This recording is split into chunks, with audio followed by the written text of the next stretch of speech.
Okay, so I happened to stumble upon this post. I was actually tagged in it, and this is the same rhetoric from wrestling news sites or wrestling Facebook pages. Frankly, I'm getting sick and tired of them. It's a lot of clickbait. They really never explain anything or reveal anything new or teach anything. And I'm sick and tired of wrestling fans, especially WWE fans, who think and feel that every wrestler is downtrodden.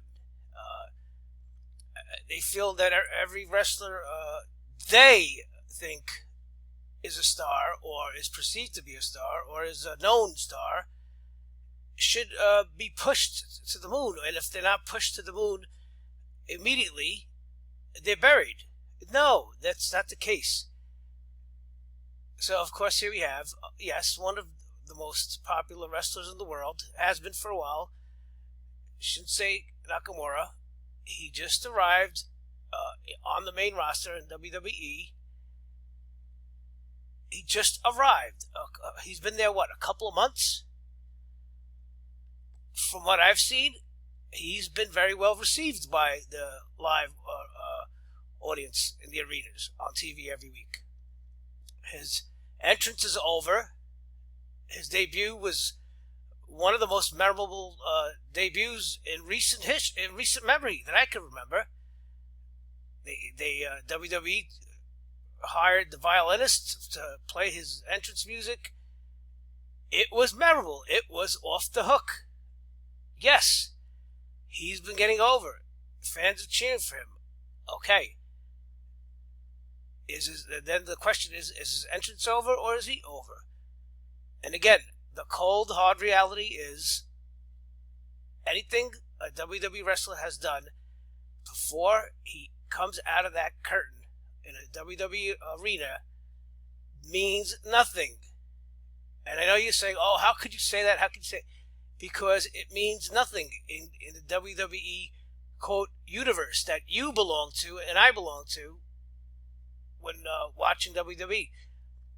This is something wrestling fans, especially WWE fans themselves, the quote-unquote hardcore fans, most of the WWE fans and audience don't watch wrestling or follow wrestling that much, or as much as you do or we do. Many don't watch NXT. They just watch WWE on TV. They don't have previous knowledge of many of the wrestlers that are presented on TV. They just see them as is for the first time, and they make judgments. And these judgments are registered in ratings per segment. That means whenever that performer comes on TV, WWE looks at the ratings during that performance segment. Are they going up? Are they staying flat? Or are people tuning off? Those are numbers that you can't argue with, and those are numbers you have no knowledge of. So let's go back to this. So I get tagged. You see, Frank T. It all goes back to booking. Oh, okay. When did I ever say that booking isn't important? Yes, I know. Yeah, the so-called pen and the eraser of the pencil is the most deadliest hold in wrestling.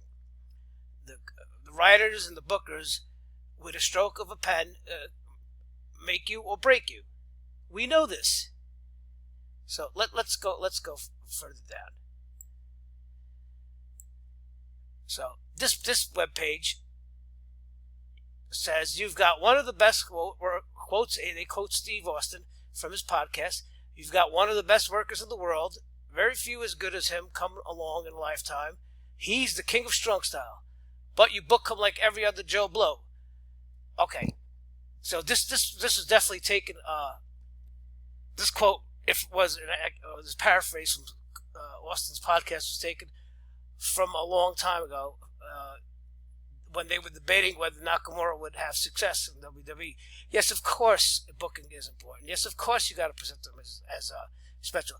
But I already mentioned he has not been booked like every other Joe Blow or presented like every other Joe Blow. Again, his debut, that was memorable. They hired a violinist. They just recently had that memorable confrontation with AJ. That was done on purpose to test. That was a test to see how the fans reacted. The fans reacted very well.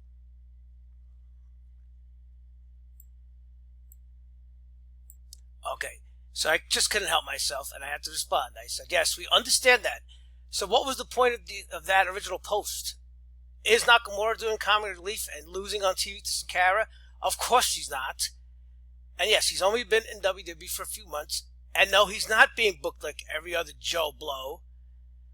And I wrote, Steve, you and Jimmy and many others need to stop perceiving this notion that every wrestler is downtrodden. Oh my God. These not only these two, but it's this whole sect of WWE fans and wrestling fans that they feel that every wrestler should be getting a main event championship push. You can't do it all the time. And again, I explained this. The fans must grasp there are only a limited number of upper mid-card and main event slots. That's just the way it is on every card, every day of a wrestling, the wrestling business. There's only a limited number of upper main event, upper mid-card, and main event slots. Maybe 2 or 3. And good angles. Good angles, not everybody gets to get a good angle. Even the top stars, sometimes their angles just suck. It's nothing new. It's the nature of the business. And especially in, like I said, in WWE, that has an extremely stacked roster. They've signed almost every star from every promotion, every main eventer from every other promotion. And now they're all under one roof. And not everyone can be the top guy or be booked and promoted in that spotlight of upper mid card or main event talent every week or every month. Because and then what happens when they do that? Then they complain that nobody else is getting a push. So then this comment. Oh, and okay. So then Warrior House Show gates down so much to the point they had AJ win the U.S. title to give the illusion. Yes, they just everything they do is an illusion. I hope you know that. Anything can happen at these shows to hopefully boost attendance. No, I don't think that was it, because nobody knows about it beforehand, and people forget about it. Do you think for the rest of the year everybody's going to be talking about, oh, we need to go to the house show because remember back in July AJ won the U.S. title at a house show? Oh, anything could happen. No, that's not the way it works. People forget. And then he goes on, Wire talents looking to be released. Who's looking to be released? Cody left. I assume he's talking about Cody Rhodes. Wasn't that 2 years ago? Or last year? What has Cody Rhodes done? He's gone to Ring of Honor. He's in New Japan now with the Bullet Club. Does anybody really does the average wrestling fan even remember Cody Rhodes? Cody Rhodes they did a lot with Cody Rhodes. They gave him a lot of things to do, and he won a lot of championships. And oh yeah, Austin Aries requested this. The guy is 39 years old. He's undersized. Is he a good in-ring performer? Is he a good character? Yes. He's 39. What does he just debuted on the roster. Nobody knows who he is. He never really drew money before even coming to WWE and TNA. I heard others were unhappy. Really? Where did you hear this? And who are these people?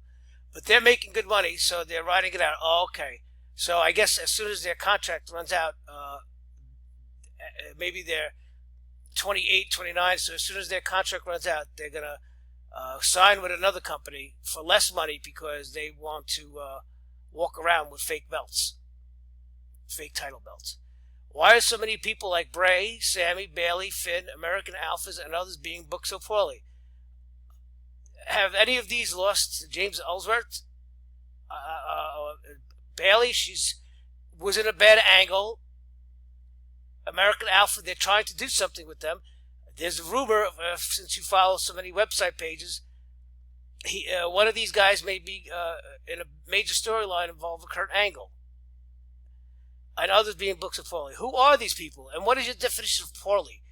Is poorly not a championship run? Why are there no megastars being created? You just can't create a megastar. They have to happen on their own. Don't you? Isn't this rationale with Roman Reigns? And they've done a good job of building Braun Strowman, Kevin Owens. You have one. John Cena is the only megastar they have. Yeah, he is, and he's been there. He's been doing it for almost 14 years, 13 years. He's been pushed. He's lasted. He does sell merchandise. He does have a strong fan base, which are young children and women. And in the past, they've had multiple at a time. Why? They've always had multiple stars. And megastars at one time? No. Hulk Hogan, Macho Man, Ultimate Warrior, Austin Rock. They don't come all around every day because they booked people to seem important. Yes, but even when sometimes people are booked to seem important, they don't get the support and it fills us out. Okay, real quick. In the old days, Bruno, Pedro, Morocco, and those guys who were known worldwide as megastars, they were never together. They were never pushed together at the same time. Bruno had his run. He left. Then Pedro. I guess you're talking about Don Morocco. In the Golden Age, you had Hogan, Savage, Warrior, Piper, Flair, Dusty Rhodes. Again, Hogan was the WWE Heavyweight Champion. Savage never won the title when Hogan was there, only when he left. Warrior, torch was passed to him. Again, Savage was in the mid-card, or he would work a program with Warrior during those days. Same thing with Piper. How many times was Piper really in the main event, besides with Hogan? He was always in the mid-card, feuding with this. Flair, he would go on runs in each territory for a year and then move on.